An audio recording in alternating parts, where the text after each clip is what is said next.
नमस्कार दोस्तों। दीपिका पादुकोण से जुड़ा हुआ एक स्टेटमेंट आया है जिस पर सोशल मीडिया में बहस चल रही है, सही है कि गलत है।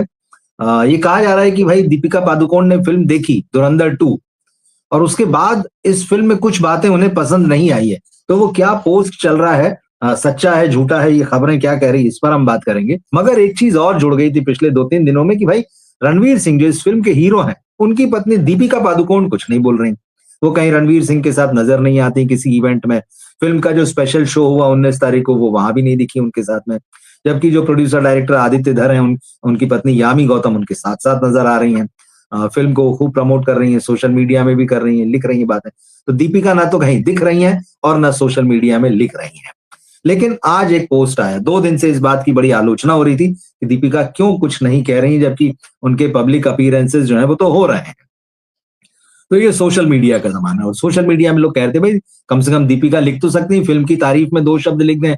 नहीं तो भाई अपने पति के तारीफ में 2 शब्द लिख दें। तो अब क्या 2 शब्द लिखे हैं? खबर ये कह रही है, फ्री प्रेस जर्नल की है, did Deepika Padukone disagree with few things shown in Ranveer Singh's Dhurandhar 2? Here's the truth behind viral screenshot of her alleged Instagram story. आज सुबह जो इंस्टाग्राम स्टोरी होती है उसका एक स्क्रीनशॉट चल पड़ा कि भाई ये दीपिका के इंस्टाग्राम स्टोरी का स्क्रीनशॉट है और वो क्या कह रहा है। उस स्क्रीनशॉट में जो टेक्स्ट है वो लिखा है उसमें कि Dhurandhar has been watched and it is worthy every minute of its 3 hour and 49 minutes. देखी, दीपिका का इंस्टाग्राम पोस्ट का स्क्रीनशॉट कह रहा है ये फिल्म देखी और इसके 3 घंटे 49 मिनट, एक मिनट जो है इस फिल्म में जो है जबरदस्त है, वर्दी है, देखने लायक है। आई कैन प्राउडली से my husband is the best. गर्व से कह सकती हूँ मेरे पति जो है बेस्ट है। So incredibly proud of you Ranveer Singh, गर्व उन्होंने व्यक्त किया। अब इसके बाद ये टेक्स्ट जो है ये कहता है कि as an actor and a citizen of this great nation I feel it is our responsibility to present the truth and the right facts without being influenced by any political ideology। मतलब बात वही politics की आ गई। तो बोले एक film तो बहुत बढ़िया है, एक मिनट बढ़िया है इसका, रणवीर सिंह बहुत शानदार है, मेरे हस्बैंड है, बेस्ट है। लेकिन फिर इस टेक्स्ट में लिखा जा रहा है कि दीपिका लिख रही हैं कि एक एक्टर के रूप में और इस महान देश की नागरिक के रूप में मुझे ये महसूस होता है, ये मेरी जिम्मेदारी है कि जो सच है, जो राइट फैक्ट्स हैं, वो बगैर किसी राजनीतिक आइडियोलॉजी से प्रभावित हुए कहे जाने चाहिए। While I disagree with a few things shown, I cannot deny how much I enjoyed watching this film। मतलब इस टेक्स्ट में फिर यही है कि कुछ चीजों से मैं असहमत हूं जो इस फिल्म में दिखाई गई हैं, लेकिन मैं इस बात से डिनाई नहीं कर सकती कि ये फिल्म देखते हुए मुझे बहुत मजा आया। Congratulations to the entire cast and crew and to the captain of the ship, Aditya धर फिल्म्स। अब ये दीपिका का स्टेटमेंट इंस्टाग्राम स्टोरी का जो है वो चल पड़ा सुबह से और फिर तमाम बातें होने लगी। चलो दीपिका ने बोला, लेकिन फिर वही है, बहुत सारे लोग जो है वो दीपिका का जो जेएनयू कनेक्शन डाल जब वो अपनी फिल्म के प्रमोशन के लिए वहां पहुंची थी और छपा वो सारी चीजें निकल आती हैं और बहुत सारे लोग ये कह रहे हैं कि भाई क्योंकि उनकी सोच जो है वामपंथी है इसलिए जो है उन्होंने इस फिल्म पर जो है अच्छा बताया है, उनके हस्बैंड है, मगर उन्होंने जो प्रोपेगेंडा वाली बात है या जो राजनीतिक झुकाव वाली बात है, आइडियोलॉजी की बात है, तो इसीलिए उन्होंने उस पर कहा कि भाई बात जो है बगैर किसी झुकाव के होनी चाहिए। तो मतलब कुछ सहमत है, कुछ असहमत है। लेकिन क्या दीपिका पादुकोण ने ऐसा कहा है? तो फैक्ट चेक जब हुए हैं तो ये कहा गया है कि ये दीपिका पादुकोण का इंस्टाग्राम पोस्ट नहीं है, किसी ने अपने मन से बनाकर जो है ये पोस्ट डाल दिया है। लेकिन बात यही है कि भाई दीपिका के रिएक्शन का सबको इंतजार है। कहा जा रहा है कि भाई वो क्यों कुछ नहीं कह रही है और इसको लेके आपको ध्यान होगा, मैंने कल एक लाइव भी किया था, इस पर हमने बात की थी कि दीपिका और रणवीर सिंह जो है, भले ही इस फिल्म को लेके दीपिका ने कोई बात नहीं की, लेकिन कल जब संडे था तो दोनों साउथ बॉम्बे के एक रेस्टोरेंट में साथ में गए। उन्होंने दोपहर में वहां एंजॉय किया, खाना वाना खाया, वहां के स्टाफ के साथ तस्वीरें खिंचाई। बाहर बहुत सारे मीडिया भी था, पेपराजी भी थे, आम लोग भी इकट्ठा हो गए थे। तो दीपिका कहीं ना कहीं रणवीर के साथ है। लेकिन अब बहुत सारे लोग, जैसे जब लाइव किया तो उसमें बहुत सारे लोगों ने कमेंट्स भी लिखे और वही जो वामपंथी वाली बात है, या कई लोग तो ये भी उसमें कमेंट्स में लिखते हैं कि भाई दीपिका क्योंकि शाहरुख खान की फिल्म कर रही है, किंग शाहरुख के बहुत नजदीक हैं, तो वो रणवीर सिंह की तारीफ करके जो है वो शाहरुख खान को नाराज नहीं करना चाहती। तो ये सबके अपने अपने ओपिनियन है, तो ये बात है। लेकिन दीपिका का एक नाम से मतलब एक फेक पोस्ट आया है, फैक्ट नहीं है वो, लेकिन उसमें बड़ी खूबसूरती से ये बताया गया है कि दीपिका जो है क्या कह रही है। तो दीपिका की जो इमेज है उसके हिसाब से ये पोस्ट लिखा गया। अब शाहरुख खान का यहाँ पे जिक्र हुआ तो हम उनकी भी बात कर लेते हैं। उनको लेके भी एक खबर चल रही है कि शाहरुख खान ने धुरंधर 2 देखी, रणवीर सिंह की तारीफ की और कहा कि भाई मैं आदित्य धर के साथ फिल्म करने के लिए मरा जा रहा हूँ, dying to work with Aditya Dhar. ये भी एक पोस्ट निकल कर आ गई। ये शाहरुख खान का एक इंस्टा पोस्ट जो है ये भी निकल आया आज, जबकि ये फैक्ट नहीं है। मतलब ये पहले ही मतलब, लेकिन लोग जो है बिल्कुल शाहरुख IMSR के जो उनका अकाउंट है और पूरा पोस्ट बनाया प्रॉपर और लिखा है कि जस्ट वॉच धुरंधर 2। शाहरुख खान लिख रहे हैं इस पोस्ट के हिसाब से कि बस अभी अभी मैंने ये फिल्म देखी धुरंधर 2 और बहुत ईमानदारी से कहूं कि फिल्म जो है वो फुल ऑफ प्राइड और पावर है और उसमें नेशनलिटी है। हर मोमेंट जो है इसका जो है दिल में उतर जाता है। ये कमाल का सिनेमा है, ब्रिलियंट परफॉर्मेंस है, स्टोरी टेलिंग बहुत जबरदस्त है, फिल्म का स्केल बहुत शानदार है और आपको हर चीज जो है फिल्म देखते हुए जो भी दिखाया गया वो महसूस होता है। ये सारी चीजें जो है इस पोस्ट में लिखी गई है और उसके बाद में शाहरुख खान इस टीम की पूरी टीम को बधाई देते हुए लिख रहे हैं कि भाई dying to work with Aditya Dhar. तो अब लोग जो है इस तरह का मजा भी ले रहे हैं। दरअसल यही सोशल मीडिया में होता है, कोई एक बात हो जाए तो यहाँ हर आदमी अपने हिसाब से चीजें करने, बताने और कहने को जो है वो आजाद होता है। तो अब जैसे ये पोस्ट आया तो उसके बाद बहुत मजेदार चीजें आने लगी। जैसे किसी ने कहा भाई ये फेक है, एडिटेड है, किसी ने कहा भाई ये सही नहीं, शाहरुख खान ऐसी स्टोरी पोस्ट ही नहीं कर सकते हैं।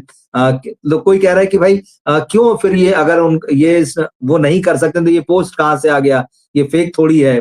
इस तरह की बहस चलने लगी। कई लोग जो है शाहरुख खान के फैंस के मजे लेने लगे कि अब शाहरुख खान का ये पोस्ट देखने के बाद में उनके फैंस जो है वो बड़े परेशान हो जाएंगे कि देखो शाहरुख जो है एक नए डायरेक्टर के साथ में जिसने बहुत बड़ी फिल्म दी, उनकी फिल्मों के रिकॉर्ड तोड़ दिए हैं, उसके साथ काम करने के लिए dying to work with Aditya Dhar, ये सारी। तो ये पूरा जो है सोशल मीडिया का एक तरीके से आप कह सकते हैं कि यही नेचर है, यही ड्रामा है, लोग इसी का मजा लेते हैं। तो ना तो दीपिका पादुकोण ने कुछ लिखा है इस फिल्म को लेकर और ना ही धुरंधर 2 पर जो है शाहरुख खान कुछ लिख रहे हैं। मगर इनको आप बदमाशियां कहिए, मजे कहिए, सोशल मीडिया में यही सारी चीजें चल रही थी। दोनों जो पोस्ट आए हैं इंस्टाग्राम स्टोरीज के शाहरुख और दीपिका के, ये फेक है। लेकिन एक खबर जो है वो सच्ची है और वो बड़ी खबर है। इसके बारे में आज चर्चा हो रही है। चर्चा यह है कि क्या धुरंधर 2 पर बैन लगेगा।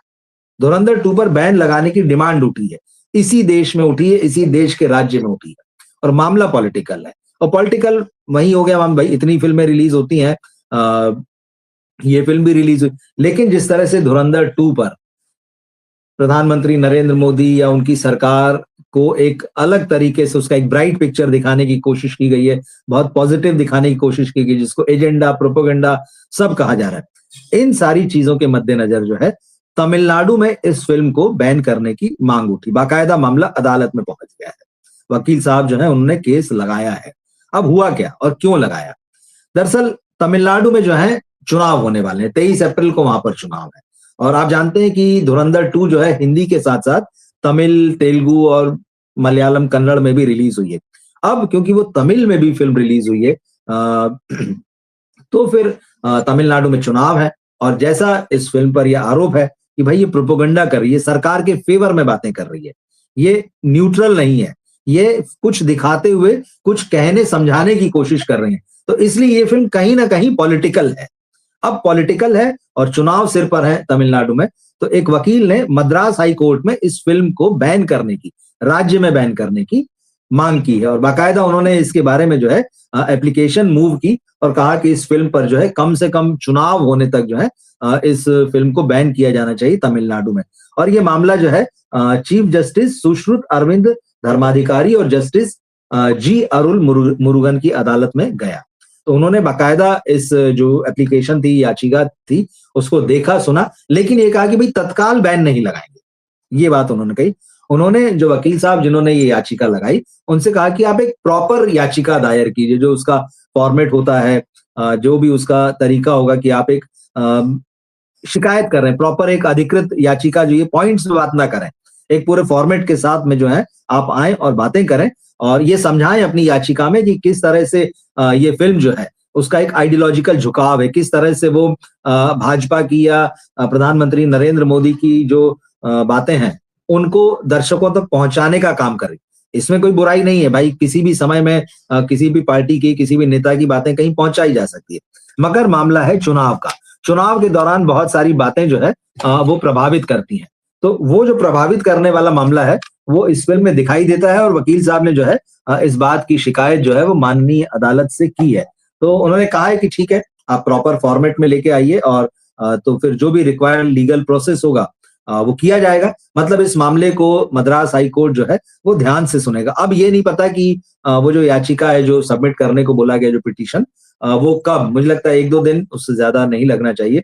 और अगर फ़िल्म लंबी चलती रही और बहुत बाद में लगाई तो भी जिन्होंने याचिका लगाई है उनके लिए किसी मतलब की नहीं रह जाएगी।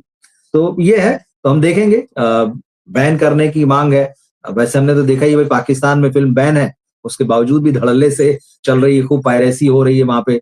खाड़ी देशों में इस फ़िल्म पर बैन लगा दिया गया था, तो इस वक़्त वहाँ की हालत जो है वो हम सभी जान रहे हैं कि किस तरह से पूरा युद्ध जो है वो छिड़ा हुआ है बुरी तरह से। और हम सबकी ज़िंदगी पर कहीं न कहीं उसका कम ज़्यादा असर दिखने तो लगा ही है। और सब लोग अपडेट ले रहे हैं। और आज तो संसद में प्रधानमंत्री ने ये कहा भी कि भई इसके इफ़ेक्ट जो हैं थोड़े लंबे हो सकते हैं, कुछ दिनों तक देखे जा सकते हैं, हमको तैयारी रखना चाहिए और जिस तरह से कोविड का हमने मुकाबला किया तो इन परिस्थितियों का भी मुकाबला करेंगे। तो कहीं न कहीं जब संसद में बात उठ रही है और प्रधानमंत्री खुद इस पर बोल रहे हैं, तो तय मानिए कि मामले की गंभीरता तो है और बाकी जो हम सामने देख रहे हैं वो तो है ही है। तो इस तरह से अब इसका बैन लगेगा, नहीं लगेगा, बैन लगेगा तो क्या बातें आएँगी, प्रोड्यूसर डायरेक्टर क्या कहेंगे, जो सत्ताधारी दल है वो क्या कहेगा, और नहीं लगा तो भी क्या रिएक्शन आएँगे, हम इस पर नज़र रखेंगे। लेकिन जैसे पाकिस्तान की बात आई, तो जैसे बहुत तरह-तरह के ओपिनियन होते हैं लोगों के। एक चीज़ और चल रही है सोशल मीडिया में कि क्या आदित्य धर एंटी नेशनल है? मतलब ये बड़ा अनोखा सवाल है, अनोखी सी बात है। आदित्य धर जिनको मतलब इस वक़्त तो सबसे बड़े राष्ट्रवादी फ़िल्म मेकर हो गए धुरंधर 2 बनाने के बाद में, और उन्हें बहुत प्यार भी मिल रहा है। फ़िल्म जो कमा रही है, आंकड़े मैंने आपको बता ही दिए कि 4 दिन में 761 करोड़ रुपए वर्ल्ड वाइड। ये तो प्यार ही बता रहा है कि भाई कितना प्यार मिल रहा है उनकी फ़िल्म को। लेकिन कुछ लोग ऐसे भी हैं जो उनको एंटी नेशनल कह रहे हैं कि आदित्य धर जो है वो एंटी नेशनल है क्या? और उसकी वजह है फिर वही एक पाकिस्तान कनेक्शन। पाकिस्तान कनेक्शन दरअसल इस फ़िल्म का ऐसा निकल रहा है कि आपको याद होगा कि मतलब पिछले कुछ सालों में लगातार चल रहा है। कोरोना के बाद तो हमने बिल्कुल ये देखा कि पाकिस्तानी आर्टिस्टों की बॉलीवुड में एंट्री बैन हो चुकी है। उनको यहाँ काम नहीं करने देना, ना पर्दे पर, ना पर्दे के पीछे। तो पाकिस्तानी सिंगर्स जो हैं खूब आए हैं पिछले दशक में और यहाँ गाया है उन्होंने और खूब नाम कमाया, पैसा कमाया, एक्टर भी आए। तो जब बैन हो गया, जब आप उनको नहीं लेते हैं अपनी फ़िल्म में, तो सवाल ये उठ रहे हैं, कई लोग वीडियो बना रहे हैं बाकायदा और इस सोशल मीडिया में पोस्ट कर रहे हैं कि आदित्य धर क्यों पाकिस्तानी गानों को अपनी फ़िल्म में इस्तेमाल कर रहे हैं, और न केवल इस्तेमाल कर रहे हैं, बल्कि जो उसके क्रिएटर हैं, जिन्होंने उन गानों को क्रिएट किया, उनको पैसा भी दे रहे हैं। अब ये वाक़ई सवाल है कि भाई जब आप पाकिस्तानियों को यहाँ एंट्री नहीं दे रहे हैं, उनको फ़िल्म में काम नहीं करने दे रहे हैं, उनका म्यूज़िक नहीं, वो यहाँ ना गा सकते हैं, ना आके म्यूज़िक दे सकते हैं, ना एक्टिंग कर सकते हैं, तो फिर आप पाकिस्तान से जो पुराना उनका म्यूज़िक है उसको ले रहे हैं, अपनी फ़िल्म में इस्तेमाल कर रहे हैं और उनको पैसा दे रहे हैं। तो यही तो आरोप लगता रहा है कि भई ये पाकिस्तानी जो हैं, यहाँ से पैसा कमाते हैं, वहाँ ले जाते हैं और वो टेरर फंडिंग का मामला जो है, वो है ही सामने-सामने। और पूरी जो धुरंधर 2 है वो उसी टेररिज्म के खिलाफ तो है ही है। आदित्य धर ने फ़िल्म में भी मैसेज दिया है कि हम पाकिस्तान के लोगों के खिलाफ नहीं हैं, हम पाकिस्तान के खिलाफ नहीं हैं। लेकिन वो जो पाकिस्तान टेरर को बढ़ावा देता है, वहाँ वो जो टेरर फंडिंग होती है, हम उसके खिलाफ हैं, और जो हमजा जो जासूस है, वो उसी नेटवर्क को और उसी कमर को तो तोड़ते हुए दिखा रहा है फ़िल्म में, कि आप किस तरह से वहाँ टेररिस्ट पैदा करने की फैक्ट्री लगाए हुए हैं, वो उसको खत्म करते हुए दिखा रहा है। तो फिर सवाल ये उठ रहे हैं कि जब आप वो चीज़ें दिखा रहे हैं और ये मुद्दा है कि यहाँ से पैसा कमाया जाता है और वहाँ जाकर जो है वो किस तरह से इस्तेमाल होगा, डायरेक्ट, इनडायरेक्ट जो भी है, तो आप उनका म्यूज़िक ले रहे हैं। और उसकी वजह है, उसकी वजह ये है कि भाई आदित्य धर ने क्योंकि कराची के लियारी की फ़िल्म बनाई है, वहाँ की कहानी आप दिखा रहे हैं। तो उस एटमॉस्फियर को बनाने के लिए जिस एरा को उन्होंने क्रिएट किया उस फ़िल्म में, उस दौर के गाने, तो वो आप ले रहे हैं, तो दिखाना पड़ेगा ऑथेंटिक बनाने के लिए। लेकिन सवाल अब ये भी उठ रहे हैं कि भाई जो लोग अगर अपनी फ़िल्म में आज की डेट में पाकिस्तानी कलाकारों को लेते हैं, म्यूज़िशियंस को लेते हैं, तो उनको एंटी इंडियन कहा जाता है। जब आदित्य धर ले रहे हैं उनके गाने और उनको बाकायदा पैसा दे रहे हैं, क्योंकि हवा हवा ए हवा जो पिछले हमने देखा था धुरंधर में, तो वो हसन जहांगीर का गाना था और खूब चला था 90s में। मतलब हम लोग छोटे थे तब और खूब मतलब वो उस गाने के दीवाने थे और उस गाने ने हसन जहांगीर को कहाँ से कहाँ पहुँचा दिया। तो उस गाने का इस्तेमाल है उस फिल्म में। तो उसके बाद में उनका मामला, उनका एक इंटरव्यू पिछले दिनों आया, सोशल मीडिया में दिखाया गया, पाकिस्तान में इंटरव्यू दे रहे हैं कि इस गाने के लिए उनको $50,000 दिए गए हैं। वहां तो करोड़ों में हो जाता है। $50,000 जो अमेरिकी करेंसी है, वो पाकिस्तान में ये रकम जो है वहां करोड़ से ऊपर बैठती है। और उसके बाद एक और गाना जो है धुरंधर 2 में लिया गया है, जान से गुजरते हैं, बड़ा प्यारा गाना है, लोग खूब सुनते रहे और इस फिल्म में भी जब बजता है अच्छा लगता है। तो इसके लिए भी पेमेंट किया गया क्या? लोग सवाल उठा रहे हैं, अभी ये बात सामने नहीं आई। लेकिन जो हसन जहांगीर ने कहा था हवा हवा ए हवा, उसके लिए तो पेमेंट हुआ, उनका इंटरव्यू आया हुआ। तो इस बात को जो है सोशल मीडिया में उठाकर जो है बाकायदा कई लोग वीडियो बना रहे हैं, सवाल पूछ रहे हैं आदित्य धर से। तो सोशल मीडिया जो है जबरदस्त एक्टिविटी इस वक्त चल रही है। तो फिल्म की तारीफ होने से लेकर, विरोध होने से लेकर, यहाँ तक मामला आ गया है कि क्या आदित्य धर एंटी नेशनल है अगर वो पाकिस्तानी गानों का इस्तेमाल कर रहे हैं फिल्म में। न केवल इस्तेमाल कर रहे हैं बल्कि जिन्होंने क्रिएट किया वहां पर उनको पैसा भी दे रहे हैं। आप क्या सोचते हैं इस बारे में? जरूर लिखिएगा। अब फिल्म जब इतनी जबरदस्त कमाई कर रही है बॉक्स ऑफिस पर, तो एक वर्ग ऐसा भी है, अब चाहे आप उसको कह लीजिए भाई कि वो इतने महंगे टिकट नहीं खरीद सकता है, जो भी वजह है, वो फिल्म का ओटीटी पर इंतजार कर रहा है। तो क्या ये फिल्म ओटीटी पर बहुत जल्दी आने वाली है? कब आएगी? ये भी एक सवाल जो है चल रहा है। अब ये बात तो सही कि धुरंधर जो फर्स्ट था वो दिसंबर में जो रिलीज हुआ था वो नेटफ्लिक्स पर आ गया, लेकिन सेकंड पार्ट जो है अब इसका जियो स्टूडियोज की फिल्म है और जो जियो है उसी पर ये फिल्म जो है ओटीटी पर रिलीज होगी। लेकिन मिनिमम तो यह है कि 8 हफ्ते जो है कोई भी बॉलीवुड फिल्म थिएटर में लगने के 8 हफ्ते के अंदर अंदर तक जो है वो ओटीटी पर नहीं आती है। सेम चीज जो है वो धुरंधर पर लागू होती। तो एक बात तो ये बहुत साफ है कि ये फिल्म जियो हॉटस्टार पे आएगी। अब कब आएगी? तो जो कैलकुलेशन लगाए जा रहे हैं, क्योंकि मार्च के सेकेंड हाफ में ये फिल्म रिलीज हुई है, 8 हफ्ते की बात, तो उम्मीद ये की जा रही है ये फिल्म मई 2026 में मिड मई भी गुजर जाने के बाद में ये फिल्म जो, तो आप एक्सपेक्ट कीजिए कि मई, अगला महीना अप्रैल और उसके बाद। तो अगर आप इस फिल्म को थिएटर में नहीं देखते हैं, ओटीटी पर इस फिल्म का वेट कर रहे हैं, तो एटलीस्ट मिड मई का आपको इंतजार करना होगा। तो एक छोटा सा अपडेट है, लेकिन मन का क्योंकि इस वीडियो में हम सिर्फ धुरंधर की खबरों की बात कर रहे हैं, तो ये खबर भी आपको जानना चाहिए। वैसे आपने मुझे लगता है फिल्म देख ही ली होगी। राकेश बेदी जबरदस्त रूप से जो है वो इस वक्त चर्चा में, और एक ही आदमी है जो इस फिल्म का इंपॉर्टेंट कैरेक्टर, जो फिल्म को मीडिया में जबरदस्त रूप से प्रमोट कर रहा है। वो जगह जगह घूम रहे हैं, टीवी चैनल्स पर जा रहे हैं, यूट्यूब चैनल्स पर जा रहे हैं। लेक्मे फैशन वीक में भी वो गए थे, बाकायदा रैंप पर चलते हुए आप उनका वीडियो देख सकते हैं। ऋतिक रोशन के फादर जो है राकेश रोशन, उनके साथ में वो दिखाई दे रहे हैं, बड़े स्टाइल से चल रहे हैं। तो राकेश बेदी जो है इस फिल्म को लेकर सारी बातें कर रहे हैं, मतलब वही एक व्यक्ति है जो इस फिल्म को लेकर बात कर रहे हैं। तो अब उन्होंने एक बात कही है जो फिल्म के फैंस हैं उनसे कही है। दरअसल हो ये रहा है कि लोग जाते हैं आजकल थिएटर में, अपना वीडियो वगैरह बनाते हैं और उसके पोस्ट करते रहते हैं अपने अपने अकाउंट्स पर जो है। अब ये इतना ज्यादा हो चुका है कि इस पर रोक लगना भी बड़ा मुश्किल हो गया है। जबकि पर्दे पर पहले ही लिखा था कि इस फिल्म की किसी भी तरह की रिकॉर्डिंग जो है या इसके छोटे हिस्से रिकॉर्ड करना इलीगल है। लेकिन अब हर हाथ में मोबाइल है और लोगों की एक प्रैक्टिस जैसी बन चुकी, आदत सी बन चुकी है, तो करते हैं लोग। और मैं भी जब थिएटर में था तो मैं देख रहा था, लेकिन आप किसी को रोक नहीं सकते। अब सवाल ये है, अब इलीगल होने के बावजूद आप टोक सकते हैं, रोक सकते हैं, लेकिन फिर वही है, झगड़े होंगे, आप किस किस को रोकेंगे।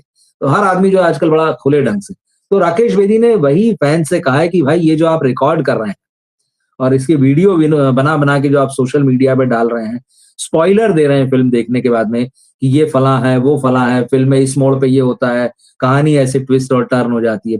तो राकेश बेदी ने फैंस से कहा है कि भाई आपने तो इस फिल्म के मजे ले लिए, कम से कम आप दूसरों को भी मजा लेने दें, उनके मजे ना खराब करें। तो वही चीज उन्होंने अपील की है कि भाई दूसरों को भी एंजॉय करने दें।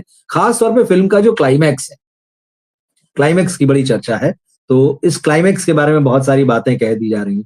तो राकेश बेदी ने वही अपील की है। जमील जमाली का किरदार जो है वो निभा रहे हैं पाकिस्तानी पॉलिटिशियन, जो बड़ा शातिर होता है, और जब जब वो पर्दे पर आता है, मतलब राकेश बेदी आते हैं, तो फिल्म जरा लाइट हो जाती है, कॉमिक मोमेंट्स आते हैं, तो वो जमील जमाली बन के लोगों को बड़ा लुभा रहे हैं। लेकिन अगर आपने फिल्म नहीं देखी तो मैं आपको ये कह दूं कि उनके भी कैरेक्टर में एक बड़ा इंटरेस्टिंग ट्विस्ट आता है, वो देख के भी दर्शक चौंक जाते हैं, अच्छा ये।